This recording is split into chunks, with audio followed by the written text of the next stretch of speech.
Well, I know that you're a fan of that more rugged, rough and tumble style, and there's an Mhm. open challenge, I believe, right now from Jeff Cobb for the New Japan World Television Championship. Have you had a chance to see much of Jeff Cobb? It feels like he'd be right up your alley. Yeah, he was one of my uh, original guys that when Tony and I talked about talent and bringing talent in, he was on my short list of guys that I would wanted to see at AEW. He's a classy guy. He's a professional. He's very talented. He can work with anybody and believably work with anybody. So I don't know what role he's going to have, if any, at the next AEW pay per view, but I hope he does have one because he always delivers. He's a unique guy. He reminds me a little bit of Dr. Death. Wow. He's thick Yes. and he's got a strong stature, and he's a hell of a nice guy to be around. He may be nicer to be around than Doc was at certain times. When Doc was on one of his tuna diets, he hated the world. And so, but Jeff is a real, he's a nice man. He's a good, classy guy. And I hope that he does something with us because anytime you can add guys like that with that sort of demeanor into your locker room, you win. You win. Whether they win or not is irrelevant, but the company wins by doing business with people like Jeff Cobb. So hopefully he'll be a part of that show. I've always enjoyed being around him. He's a friendly guy. He's smart, good conversationalist, and Conrad, more importantly than anything, he's reliable. He's reliable. You ain't got to worry about him being late for work or being in a pissy mood or I'm getting beat tonight. Oh shit, that ain't the way it is with Jeff. So I like Jeff Cobb. I hope he's on the card because he can have great matches with just about anybody. And as I said, and maybe my flowers are too late or too early. I don't know, but he does remind me a little bit of Dr. Death as far as thick, amateur background, fundamentally sound. He's a great thrower. He's a great. His suplexes are money. So I'm a Jeff Cobb fan, obviously, and glad that he wants to do some business with AEW. We exchanged a couple of Twitter, or what's that called now? Twitter X, but yeah, X. Oh it's yeah, Twitter for me and you forever. I mean, I still call it yeah, Twitter. yeah. It is. You're right. Uh, I guess I should catch up, and be more contemporary. But he's really good. He's really good, and you can't get too many guys like that. That's like my campaign to hire Mick Foley back in the day. You knew that what kind of person he was and how he would contribute to the locker room, or at least how you thought he would, and it came to be true. So, but Jeff's that kind of guy. He adds to your locker room. He adds to the demeanor. He adds to the attitude, overall attitude. So we'll see. I'll keep my fingers crossed that he'll be in Long Island coming up not that long. It's 2 days. Yeah, I mean, as we're talking, it's next weekend, so be sure to order Forbidden Door. And when you order Forbidden Door, you'll see Toni Storm, and she's going to be defending the AEW Women's Championship.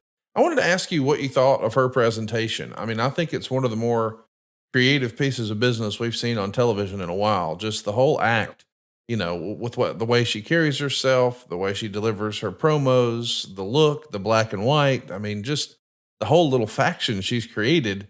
I mean, she is just totally. You take a look at what she was doing in WWE, and then you see what she's doing in AEW, and they could not be more different. And I really like it. I think because it's so different. What do you think of the timeless Toni Storm presentation? I love it. I think she's mastered her, her skill set.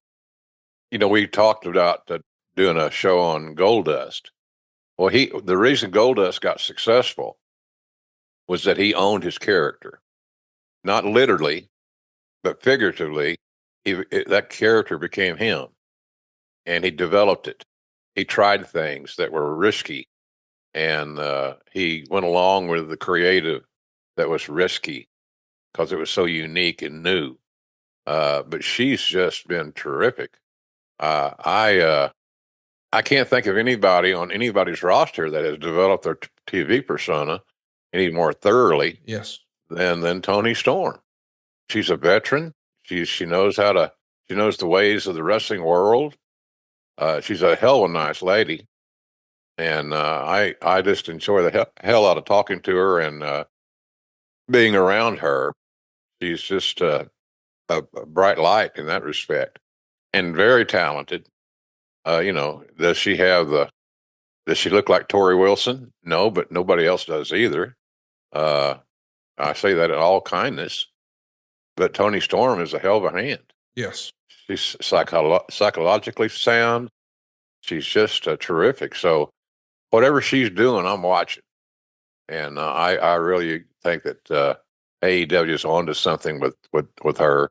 She strengthens the women's division, and we're all still in the stages of development as far as the women are concerned, and it ebb and flows. Who gets hot, who doesn't, et cetera, et cetera. But she's really special, and I think has been a real pleasant surprise on the wrestling front. She's just and she's a good person. She deserves her flowers. She deserves her success, and I'm sure she'll provide that on pay-per-view coming up in a little over a week.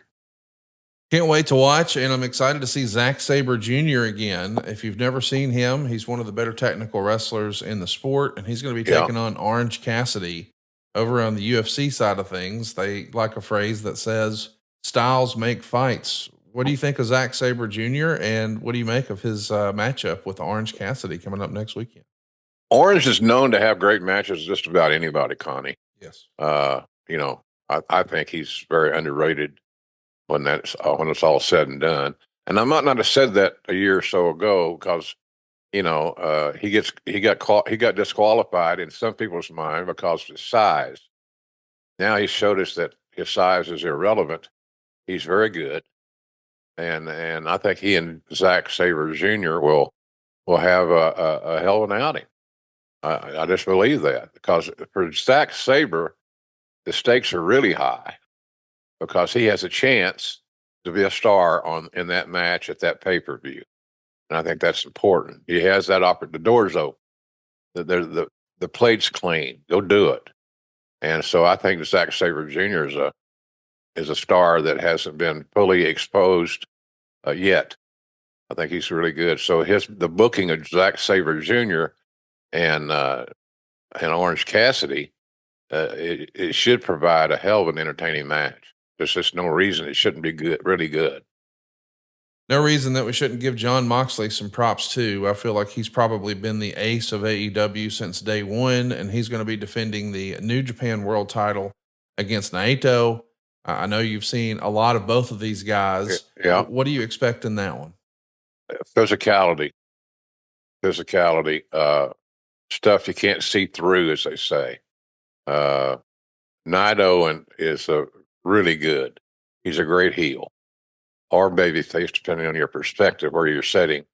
But I like Naito. I saw it when I was doing Access TV matches. He was a fixture. He was on a lot of TV, and I saw him work a lot, and I never saw him have a bad match. He always seemed to overcome his opponent's weaknesses and tweak his style to fit better with who he's dancing with. So Naito and Moxley have a chance to steal the show. I mean, they know each other, they've worked together, they understand each other's style, and I think that'll be a hell of a contest. To be honest with you, that's going to be that pay-per-view. The more we talk about it, just gets better and better.